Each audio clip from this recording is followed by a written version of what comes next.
you missed it, T.I. appeared on Jada Pinkett's Red Table Talk today and revealed that he was actually embellishing, in his words. You know, he liked to use big prison words, and he said that he was embellishing, and he was surprised that people took him serious.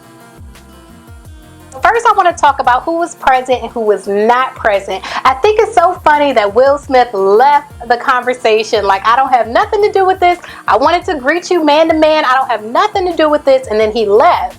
And I think it's telling that Willow wasn't present at all. Willow, if they let her, would have went in on T.I.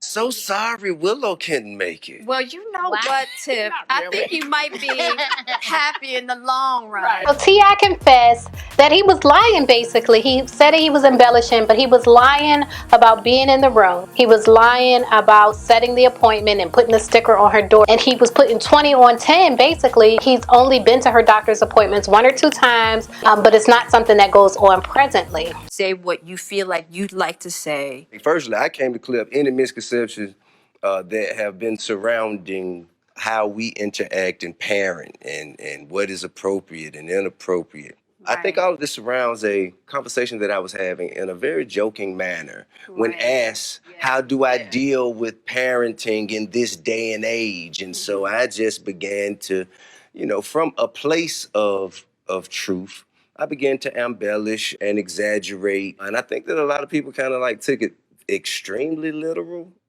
Because if you put any of my reputation, like who I am as a father and who I've been, I honestly thought people knew me better than that. Well, there's some of us that know you, but there's a lot of people who don't. Yeah. Do you understand the sensitivity of No. it all? Really? I did not. Do you understand it now? Oh, I understand it now. Yes, I do. Absolutely. However, my intentions, I think, have been terribly misconstrued and misconceived. Right. Let me go set this record straight. I never said I was in any exam room. That is an assumption. Right. That is a falsity. Got it. I never said that it was being done present day. Right. As an 18-year-old. She was 15 and 16 years old at the time. And I never said that her mother wasn't present. Right. Her mom was present every time. Together. Right. You know, he was just, you know, most fathers don't go, but he was just present. Right. You know?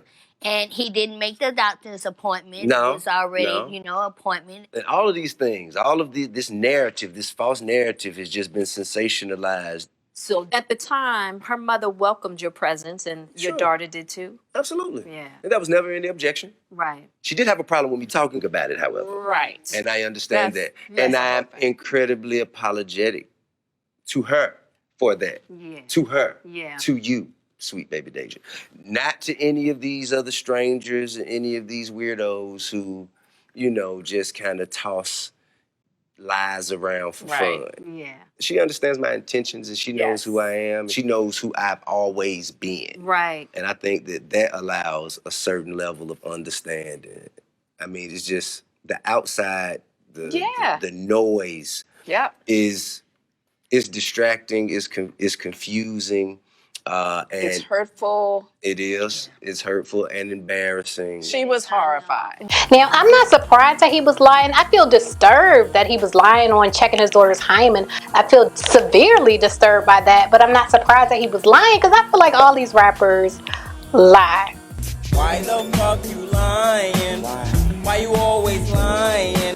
Now, this is the thing. He keeps using the term disrespect and defile. He doesn't want his daughter to be defiled, but he still has never answered the question that when about his son and how his son has revealed that he has been sexually active, and he's never referred to his son as having been defiled or done wrong by the girls that he was sexually active with. I think that in the age or the time where our women, black women, are the most unprotected, unattended, disregarded women on the planet. I'm being criticized because I'm willing to go above and beyond to protect mine. Right. And I'm talking about all of the little slimy, grimy, chubby-fingered little boys who want to just come and defile and destroy the sanctity that I have. Hey, man, listen, I'm just saying, right? I don't understand anything that is the most important thing to me in my life. I am going to deal with that with very extreme care. And I don't understand how that is looked at as being so wrong. In order to control, for there to be malice, there must be ill intent. If I'm going to the doctor with you just for the sake of controlling you, then okay. But if I'm going for the purpose of being a protective parent, and there's no such thing as overprotective. There's protected and unprotected. It's not protecting. I'm not there to protect necessarily virginity. I just know that is a big move. Right. Okay. Once you make that move, Okay, there we go. there are things that happen that follow. Right. You have to be equipped. Now, And you I do don't know know if you're equipped, or I don't know. Like, I have to, awareness is my first line of defense. Right. So that's different. Okay. I don't know how, but okay. That's education. Blessed are those that ask the questions. And Granny asked the question about how come he protects his daughter's virginity so much but not his son. Now, I feel like T.I. didn't actually give a clear answer to that question, but I do appreciate that she did at least ask the question. And I feel like the reason T.I. didn't give a clear answer, or either his answer was edited out, because we all know T.I. is misogynistic. And I feel like either they edited out his misogyny, or he just chose not to answer the question directly because he knows he's misogynistic. Right, but I need to just say this though. I still feel like it would have been different if it was your son versus your daughter. Right. And I always think it's so interesting in how men treasure their daughter's virginity but not their sons. I kind of made the comparison of a son versus a daughter. Right. If my son goes out and gets a girl pregnant, how is the household changed for those 9 months? The household does not necessarily change those 9 months. Whereas if my daughter come home, my household is changed immediately. Now, they did ask T.I. the burning question of what would have happened if he found out that his daughter wasn't a virgin. What was the repercussion? What was going to be the consequence or the repercussion?